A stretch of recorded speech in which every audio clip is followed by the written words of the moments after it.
রাত ৯টায় গণহত্যাকারী, খুনি, নির্লজ্জ ফ্যাসিস্ট হাসিনা ছাত্রদের উদ্দেশ্যে বক্তব্য দেওয়ার খায়েশ করেছে।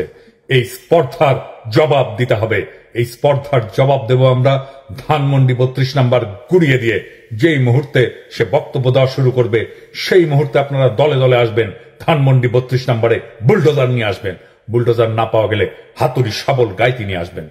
ধানমন্ডি ৩২ নাম্বার আজ থেকে আর থাকবে না। ইতিহাসের দায় মোচন করবেন।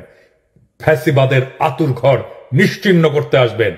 গান গাইতে গাইতে আসবেন, স্লোগান দিতে দিতে আসবেন, সন্তানের হাত ধরে আসবেন। মুখে হাসি আর বুকে প্রতিরোধের আগুন নিয়ে আসবেন। ফ্যাসিবাদের ধ্বংসস্তূপের উপরে ছাত্র জনতার বিজয় নিশান উড়াতে আসবেন। আজ রাত ৯টায় সেই ইতিহাস রচিত হোক।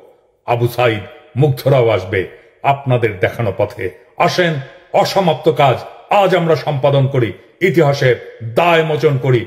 ধানমন্ডি ৩২ নাম্বার থাকবে না। ছাত্র জনতা ঐক্য জিন্দাবাদ, ইনকিলাব জিন্দাবাদ।